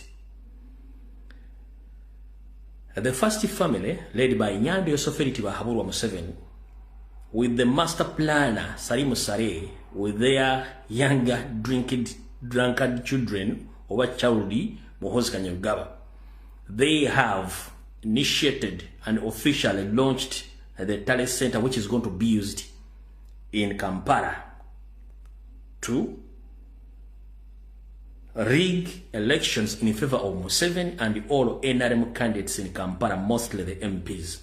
They are setting up a talent center inside the CID headquarters Chibuli, where they are gonna manipulate all the results for Kampala area MPs and presidential. Ebisigadde sigenda bisoma naye nga mukitegeddeko bulungi nnyo nti ensonga ezigezina maaso.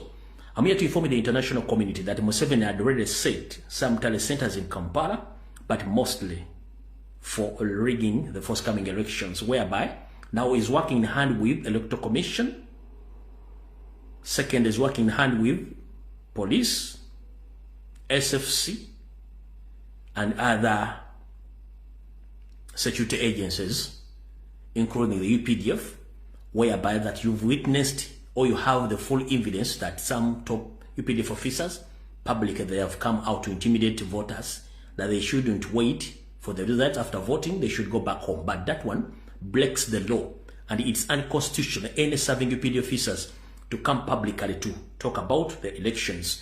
Remember, in 1980, which election Museveni participated, he was defeated badly. Himself, he resorted to use protest vote, where he waged a war against Obote's regime, which almost killed almost 1.5 million Baganda in Uganda. That's why it's called Luwero Triangle.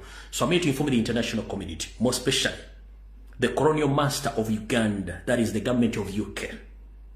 Previously, you get engaged, you get engagement with Muhoozi Kainerugaba, who is not a citizen of Uganda. Because for you have your own interest in Uganda, we know that. But unfortunately, we the Ugandans, we are tired of this family. First and foremost, these are not Ugandans. These people from Rwanda. You understand? They have massacred. They have killed Ugandans. And they are still doing so. But no one coming out to condemn Museveni's atrocities in Eastern Central Africa. Let Ugandans decide on their own. We call all upon the European Unions, the American, the British to get out of our affairs, because you have been there since 1962 witnessing the murders of Ugandans without interfering. So the British government, the Americans and other government will call upon you, please. Either you stand with the oppressed people or you stand with Museveni, and we get to know. But with the young generation, we are fucking tired with your interference with our freedom. Why?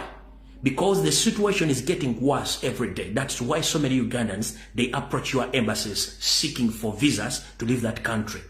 There is no reason as to why people come to your embassy to seek visas, because the country is in a mess. Economically, politically, nobody is safe in Uganda. You would have sat back and ask yourself, why is it that Ugandans, they come at their embassies asking for visas? Why? Because the country is in a mess.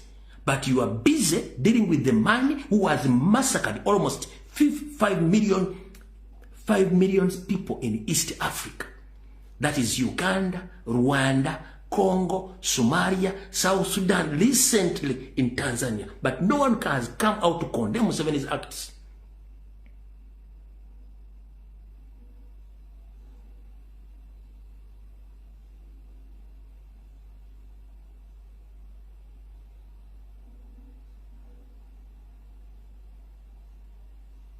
This nonsense must stop. For us, we are not interested in coming to your countries. But the situation is forcing us to come and seek for asylum, to seek for refuge in your country. Because politically we are in limbo in Uganda. We've tried our level best to pass all necessary peaceful means of changing power. But the man, he had not accepted any peaceful means. Right now, he had set his own generals to come out to intimidate Ugandans. But constitutionally, it's not allowed any military single officer to come out publicly to talk about the elections. That is wrong. But nobody amongst your countries has come out to condemn. The US is quiet. UK is quiet. The European Union is quiet. Just from nowhere, we just see embassy officials dining with the Museveni's son, dining with the Museveni. Why? Because you are hypocrites.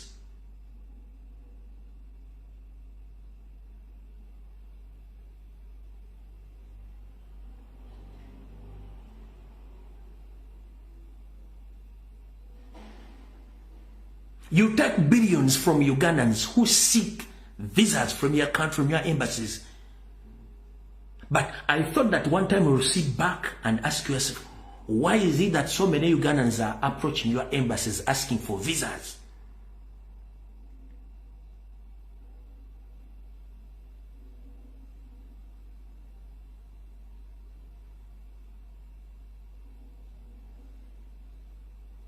Let me tell you this.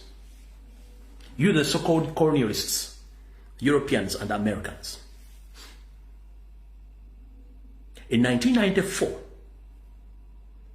when the Rwanda genocide was about to happen, you had all the evidence and intelligence that the genocide is going to happen in Rwanda. But unfortunately, you kept quiet, including the France. You knew what was coming, but unfortunately, you went silent. Museveni and his colleague went on to massacre almost 1.5 Rwandese. Now, up to now, the two men, Museveni and Kagame, they are still rotating around. It is happening in Uganda right now. Things are happening, you are quiet. Ugandans are kidnapped, you are quiet. Ugandans are murdered, you are quiet, but you are dining with him. What the hell is going on? You knew exactly what is going to happen in Rwanda. You had all the intelligence.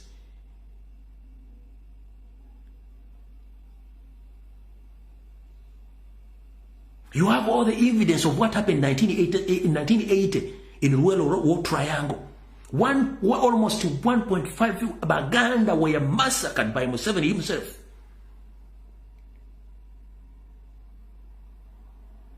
No one condemned him. Right now, he's killing indigenous Ugandans. He kidnaps. He is doing all sorts of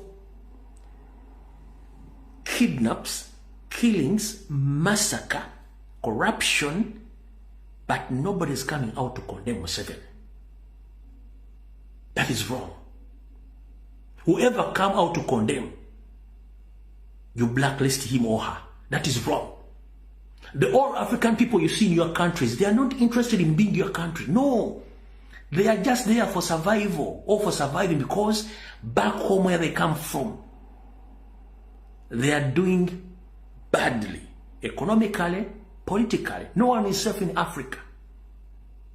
So if we come out to talk about whatever is taking place in all African countries, you would have supported the change in Africa so that there is peaceful elections. There is a full peaceful transfer of powers. But right now, you are seated back watching. Ugandans are tortured, are killed, but nothing has been done yet. But we are just witnessing you sitting with Muhoozi, sitting with Museveni. We don't know what you are discussing with him. We know you are after minerals. We the Africans, we know that you, the Europeans, the Americans, the British, you are after African minerals. That's why you don't care about the lives of Africans.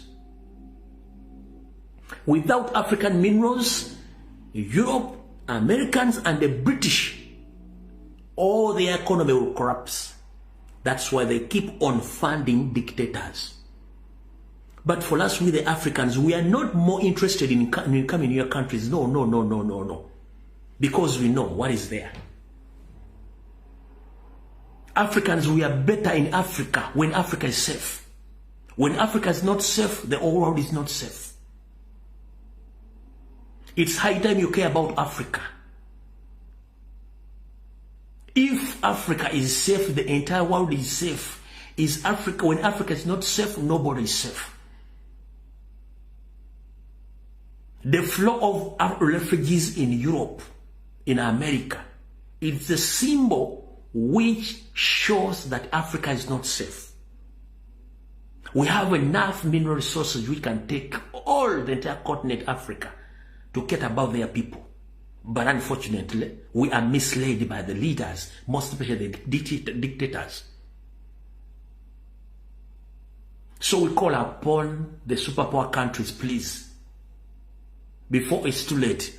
Something wrong might happen in Uganda, but we want you to engage before it's too late. Museveni has been in power for almost 40 years without done anything right for Ugandans, apart from killing, kidnapping, and destroy the economy of Uganda. Because himself and his family, they are building their empire, which empire is facilitated by you. We know that Museveni is not a Ugandan and his family. They know that. That's why they kill Ugandans. They don't care about who we are. They are protecting their people. They are killing our people. So please, UK government, American government, and the European, it's high time to take a side. Enough is enough.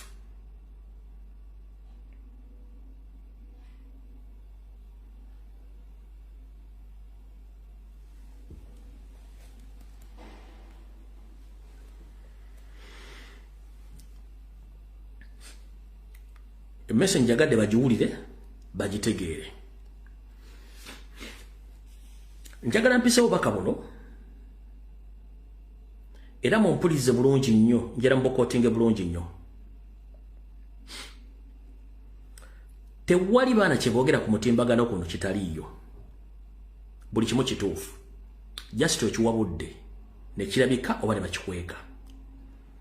Mbadde nga njogera ensonga za Buganda, abantu abasinga obungi nga muwoza byenjogera si bituufu.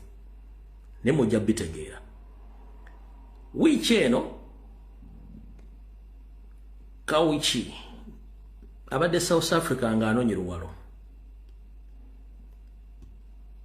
Minisita wa Mayiga abadde South Africa nga anoonye oluwalo. Naye nga tasobola kwogera ku bikolobero Mukama Museveni byakola. Wabula nga yonna conversation ne conference yabadde kulombuye. Nti nnyonoonya Buganda, nsala omugambo, nkola ebintu bingi. Naye nga baayogera ku buli omu bamutunuuliddeyo bati bagane omusajja yayogera ategeera bulungi nnyo. No problem. Buli kimu kijja kuva at the right time. Kawichi njala kugamba ekigambo kimu. Buli kintu kibaako entandika n'enkomerero. Tetwandiyagadde nnyo mudduke mu ggwanga eri, mwandibadde musigalawo. Kubanga twagala balaga management n'enkola entuufu y'ebintu ebyo. akatambi kano mwakalabye nga Nambooze ayogera bigambo bino naye abadde bangoberera before tebadde mu nababifuza sobola kwogera bigambo bino kankabazanyire nkiddamu kankabazanyire mbadde nga njogera bigambo bino okumala emyaka 6 buli omu nga asirise naye ebintu bino bimanyi bitambula bulungi nnyo muganda wange ekyagwe Mengo Ssaabasajja waffe tetuuka n'okuza amakikira nga tetumulabako ate kambalabulemu abantu ba Kabaka tebamalimbanga nti Museveni atakola obwakabaka obubwe ate obwakabaka obwamwe busigalemu mu nsi temubaamu bakabaka babiri temubaamu bakabaka baki temubaamu bakabaka babiri muganda wange ekyagwe Mengo Ssaabasajja waffe tetuuka n'okuza amakikira nga tetumulabako mwattu kyekyagwa ne Busoga abalina omuvubuka ne Bunyolo nabo kati tebakyalaba kumukama owakole baali bamugoba dda n'omu aliko omwana omuto eyatuula ku ntebe omukama nga myaka 3 kaakati naye musajja wattu bamutadde ku buntente kyebajja okusooka okukola kwe kusaanyaawo obwakabaka basobole okutuula obwabwe osikolera we baakola tebajja komaawo omuntu tasobola kubeera kabaka nga talina ttaka kyenva mulaba bagenda banyaga ettaka bwe ligwawo wakiri batwala omwala kubanga ye Museveni ayagala atuuka ekiseera nga n'okuba ye Ssaabataka nga yeki mukyali wano twalabye kati ebyapa ebijja Luliriizi ebadde esingayo obunene ng'eba ya myaka 9 mu meka nga bagamba gundi alina liizi ya 9 mu meka bano abasajja balabika balina endagaano ne Katonda okumanya kye bakola baagala kibeere kya lubeerera batandise okufulumya ebyapa ebiriko emyaka 9 emyaka 4 emyaka 2 awabadde emyaka 25 bayongerako 0 negifuuka 2 mu meka liza badde ey'emyaka 45 bongerako 0 nefuuka ey'emyaka 4 mu meka liza badde ey'emyaka 9 bayongerako 0 nefuuka ey'emyaka 9 mu meka baagala bakufuge gwe bafuge omwana wo bafuge omuzukulu bakufugira omuzukulu n'akabirye bafuge n'omuzukulu n'akasatwe gw'otalabako omanyi kasitwe owangaala n'otuuka ku muzukulu n'akasatwe newe bamuzaala mu Buganda tebakukkiriza mukola ki mulabako wetulaga kuno kuyinza okuba kwe kulonda okusembyeyo yes teri agenda kuba kalulu ku mulembe gwa muwoozi n'amala tusikatuka bappa n'akwata entebe temugenda kudda kukuba kalulu kyenva mbasaba kano mukakube nga mumanyi nti mukuba fainalo kino kiramu nga tubeera ku ssomero Pulezidenti Amini abazanyi b'ebikonde bamutuukirira nga bagenda mu Commonwealth okuzanya engombi ne bamugamba n'abagamba nti abayi nga temukyaleeta middaali gya zaabu ne bamugamba nti ssebo abazungu basaliriza omuzungu ne bwamukuba ebikonde nga nawano wansi futuwaka mulungi era pointi baziwaye kyeyava abagamba tikati mumakuba enokawutu agwe ku ttaka ng'asambagala tulaba ate be banamukwata omukono bamuwanike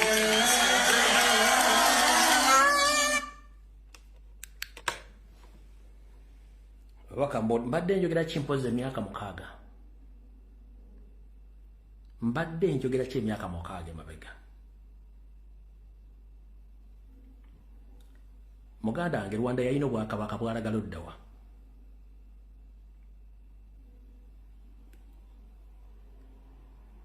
Hankole yalina obwakabaka Museveni yagaana obuzzaawo bano bamayiga mulaba agent abagenda okusanya obwakabaka the moment kasaba kujjako ettaka omusoga yine ekimuwangaaza mu nsimbula mu ttaka kuba muziika kwalimira kwalya omuganda yenna ttakira bade bakimuganda bakujjeko ettaka kitegezo bwakabaka tebuliiwo nembaga ebigambo bino mwebuzaabuza nga bafuka baana bakati yakigambye liizi baazijjeo kati bagenze mu myaka 9 kubanga bakimanyi what they are doing they are using power of gun ensi zonna world over baali balina obwakabaka bagenda bakujjawo ezo firimu zimulaba eza South Korea Simebwa kababwe simebwa owakabakabwe umuzira mulabunye film simebwa koliyongo simanyi bwani South Korea bonna balina obwakabaka bagenda babojja wa politician kibagenda okukola mu Uganda bire ndi madde byogere banga lyonna kati bwenda buno busajja bwakawukimaana buno ndiyonzimana kawukinga atambule South Africa asinika ebi bwe kasajja gwe nagamba okukwata kagamba nyonja gazza mulaini gwe kawuki gwe mayigana gantu tujja kukwatagana kanja kakabaka tujja kulenga efumo katuyingira kanja kakabaka mu ndeeba awo tuvuddewo katugende ku message y'okubiri mujja jjuwulira munyonyo netumalayo weekendi nga tugenze abalinganganze twamala kusaba Ssenyonyi nti wamma tugende netugenda omubaka wammwe naye atulaga kiiko Kaliga Affairs kwolwo baatugatta netutuula obukiiko bumeka bubiri bannaffe abatuulako ab'NRM nga basinga obungi twali tumazeyo ennaku 3 ne batugaa nti batuyiseeko mu State House katugende tujjako amawolo eggulo tumalirize ripooti tebadda tebakomawo batukubira bukubizi simu ne bagamba nti feno gye tugenze tusanze baatuwandiikidde ripooti era gye tusizaako emikono kali namwe muwandiike eyammwe eya minority ripoota ya palamenti bagiwandiikira mu kaki namalayo olunaku lumu 2 olwokusatu ekiro nendaba omubaka wammwe nga sekiro yajja kiro genda okumuwulira ku leediyo ng'agamba bannange tuli eno tuwandiise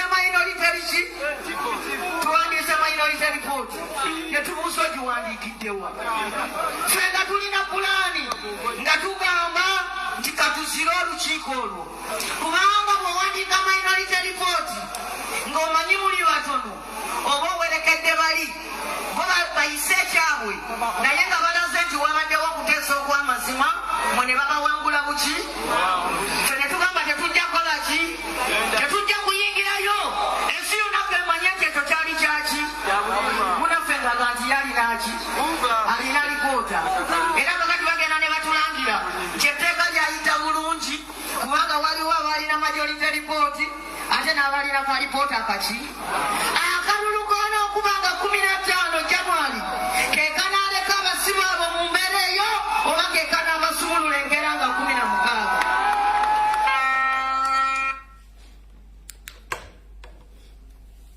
Kosaga yali mu parliament sajja ne mbabulira lumu mpuga mu yali asuze sajja ne mbabulira report ani yagikola ani ayino gisoma sai bagamba wano before nambozo byogera ekibayita information najja ne bu information nangi bangi batera ku sowani naye abantu abatamanyi information banyoma buli kyonna ekyokugira ku ground nakibagamba dda weekiri but mwine ekizibu kimu munyoma information naye ekizibu ekinaga mujja kiwulira in future nga muganya okutegeera ensonga nga bwe zitambula kati mpuliriza bulungi wano wali okulala okombeso wali wetugenda njagala ompulirize bulungi nnyo otya buli muna Uganda gyoli njagala ompulirize bulungi nnyo information gyengenda okulirizinga kati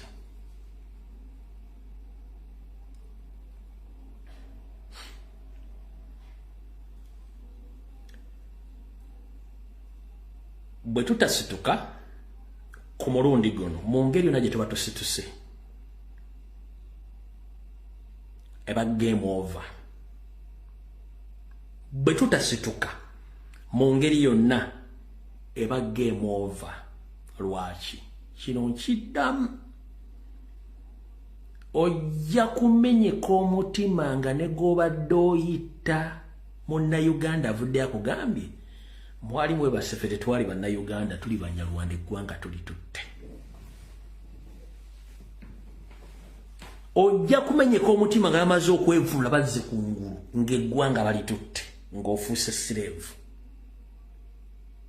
very soon mutasituka abasajja bagenda kulangira nti eggwanga bali tutte nga tolina tekyalina wosobola kgenda kukola kintu kyonna ng'ofuuse momboze very soon obere heart broken ogambe mirumbu ebintu bino yabyogera ku myaka gyabijjangawa very soon eno last chance mwolina okukolera buli kimu ekyetaaga okukola.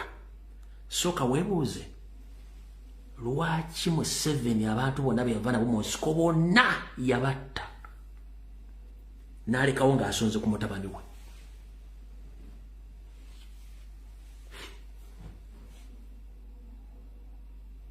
Lwaki Museveni abantu bonna be yava nabo mu nsiko abaali ku lusho bonna yabatta n'amaliriza ng'asonze ku mutabani we.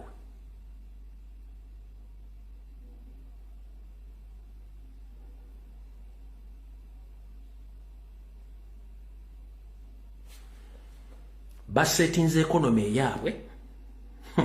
Bwe ogamba kusetinga economy ndoza tokimanyi. Basetinze economy yaabwe.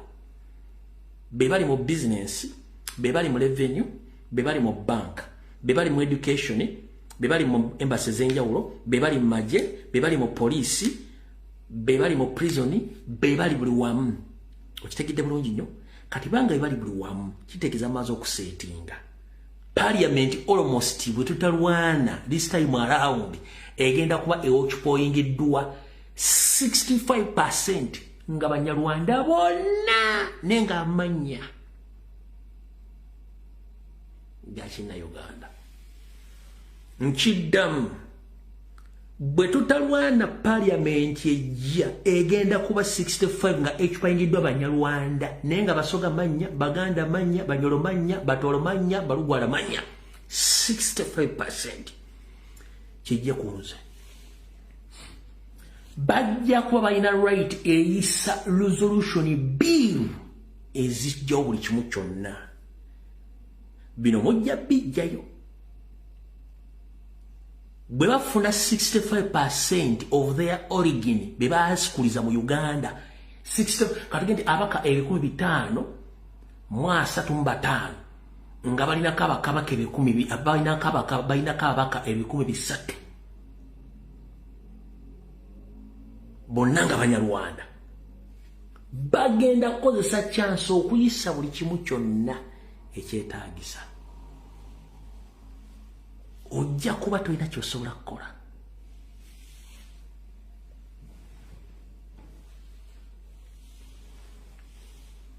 Ye target yabwe kyembadde temutegeera.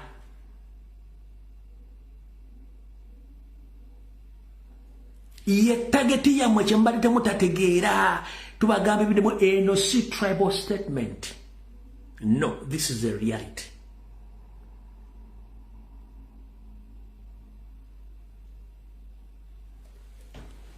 Lwaki reality bagenda mwena kyekutamanya kanki basomese. Museveni yateekawo system etya tuzaale buli wamu we tuzadde tuguluminga abaana baffe abo tujja baleeta in right time yeno. Make all Ugandans poor to the extent even if you give him 2,000 or 5,000 Uganda shillings he or she is going to appreciate. You can easily compromise everyone. That is exactly taking place. Obwavu bwe yabasigamu bumuyambye nnyo nti kanaba kuwadde 2,000 you can't resist that money. Why? Bw'olaba mu nsi ezaakulaakulana kizibu nnyo okubribinga munnansi ng'ali well off. Kabere mu Africa ensi ezimu waliwo nga when the citizens decide they decide. But in Uganda, Museveni made sure that almost 80% of Ugandans, they are poor. It's him who decides their fate. Which, akuwane biscuit, noloza akuwade life. Akuwolo kumiloza nti akuwade life. Kuba chino chimwangula, he and his comrades, they have money at their disposal. Yensonga lwaki ebiyenje bingi nnyo, ebera ku social media, kavuma kyagulanyi, nenga yasinga obwavu. Mubadde temumanyi logic bwetyo bwe yasooka bafuula bahavu mwenna n'abajjamu. Kati nga ne bwakuwa 10,000 n'akuwa 2,000 oba okuwa essowaani y'omuceere it's very easy okumuwa akalulu okukiriza by'ayogera. Temwakimanya. Obwavu yasooka n'abakulyetingamu obwavu ne muluzinga hope. Ne mufuna nekiga nti teri asobola mwana musajja asobola yekka teriya era yagenda okuwangula. Kuba bwe yakikola ekyo bwakwavuwaza ennyo gwamu essuubi. Bw'ateekawo okulonda nga mukimanyi nti yagenda okujja lwaki yagenda okujja kubanga when you come out to talk about the protest egenda okukyankalanya okukyusa obuyinza oliaga tugenda mukakalakasa kubanga bo kibamanye ekyo kibabateekamu nenga obuyinza bukyukira mu nkola nkugambye Museveni bamukuba kalu yalikwata kyakutaano ng'alina protest vote mu ngalo yakwata mundu bw'abanga ali ayagala peaceful demonstration bakugambye ko Museveni yagenda kwekalakasa kolo Museveni yagenda ku State Square Museveni alina international conference yakola yonna ng'aga nti demonstrating the outcomes of the 1980 elections. No, Museveni and his colleagues, they had a protest vote in their hand. Ne bakwate mundu ne bagenda. So fe kitulina olwaleero kitulina okukozesa buli kimu ekyetaagisa okugenda against the regime ey'aba foreigners.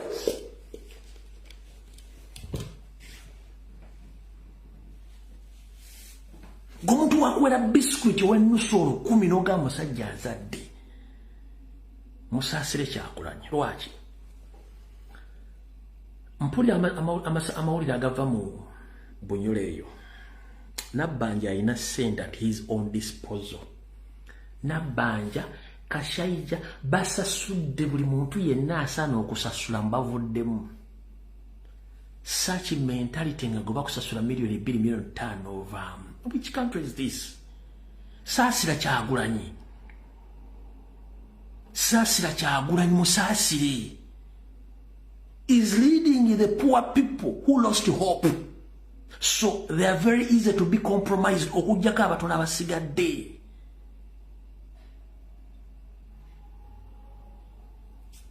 Nabitegeera.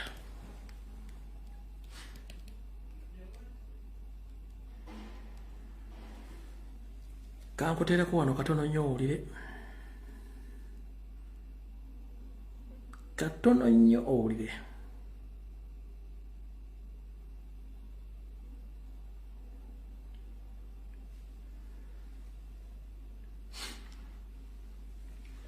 William. Good morning, comrades. Kashayija has purchased more candidates today. They are going to unveil them as NRM. The names as follows. Let me verify the names. They were in news last evening at Kashayija's radio station. And listen, that Kiradio will send off verification today. Here they will be unveiled, waiting for photos. Ulira. Kuliko Namkenya Margaret, district councillor for female. 2. Bokenya Dennis, parish councillor. Kitonizi Mare, Kusimwa Emmanuel, district councillor male. Nakachwa Topi, parish councillor Kitonza female. Kati Nabbanja neba nebo nabali mukugula bantu bonna abenkyukakyuka mu Bunyoro. Yali furaga biyara wanyama furaga abaire registrar wani Munyamarunda ati ogwa kajiruga munupu William abigaba ati ogwo nawe ikaira ali mu bereiza wanupu mu Nyamaruta we council Dennis Bukenya aikaye ali publicity mukesha Nyamarunda kandi abirira na hayana kansara wa Kitonezi wadi mutawuni kansi ya Nyamarunda Emmanuel Kusima ubwo nawe yomwali abayandikise kwayana abwa kansara abwa Nyamarunda tawuni kanso Edward Wasuwa ubwo nawe ikaire ali musaki wa nupu na abandi munani bakamalira barangirire bagambire nti barozere omusani bakiwamba agamba leka begarukire omwena ali yabakatangirwa entebwe ekitebe ekiyena ali mu Nyamasinga Kibali n'abakulu abandi bona bali okulungi muno kandi baniiza kuba bakolera kulungi n'abantu bano abacwire mu kuba bagaruka mu kitebe ekya NRM. So so ensonga ebyo nayo niko eri etu kandi naago nagali mukulu aganye kubairaho omu wiiki eno yonyini. Ati kantunga esimu yatumaliye tekaniza yakiroke kumutekaniza yebyobuli musayusayi munana 0 kankuweeyo akantu kano okawuliriza bulungi nnyo mu ddakiika 5 ezisigaddeyo. 1 engeri gye tusobola okusevingamu eggwanga eryo kwe kugenda bbeya nnako n'ennyandwe. Kano muli kajjo bandi bawende basiriivu oboyi tetuli mu politics. Tetuli, we are fighting occupation. We are not in no politics. We are fighting occupation. Batono nyaba chimanyi. Batono nyaba chofana bampita ladiko kubanga nze nchimanyi. I'm not easy to be compromised or to be buyable. I stand with my words, sichusa bigambo byange, and I concentrate on my work. That is me. So ever you see around changing, rotating around, changing himself from different angles to other angles, those are compromised fellows. Sichusa bigambo byange. Nchidamu maniche nwana. We are under occupation.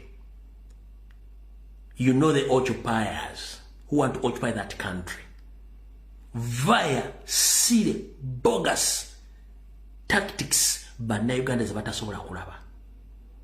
0. Someone opened up a toilet, a public toilet. You understand? But the person who opened that public toilet doesn't use that toilet.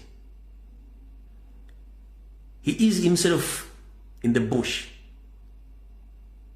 Someone opened up a public toilet, but that person doesn't use that toilet.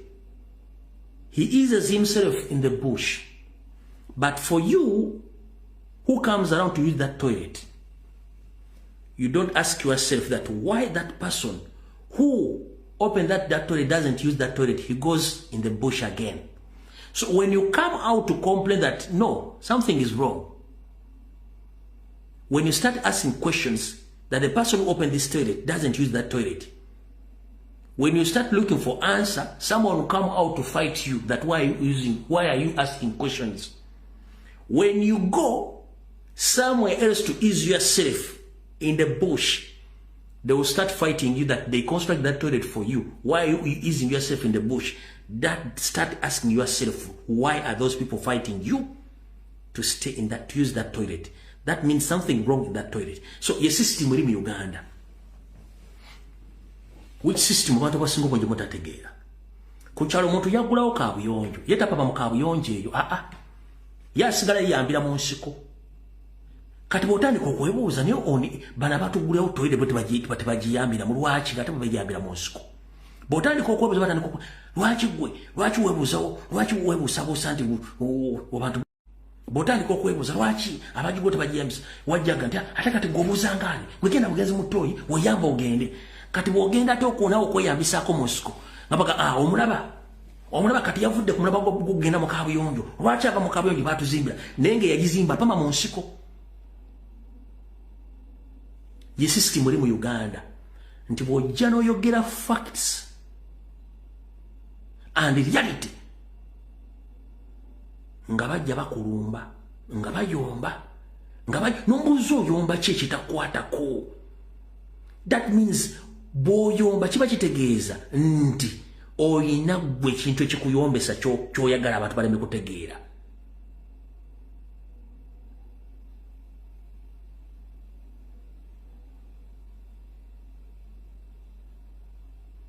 Okitegedde bulungi nnyo. So njagadde nfundikire vidiyo bagambe buli omu weetegeerere tandika okulaba ensonga mu ngeri ez'enjawulo. Njagadde nnyo abaana batandise okusoma 50 ya master plan. Mugibasomesa bane ffe twagibasomesa dda mutandika ogitegeera. Ffe tetuli mu politics, this is not normal politics. Era buli gula ng'aleekana normal politics mugamba agenda akola byayagala. Tetuli mu normal, we are fighting occupation.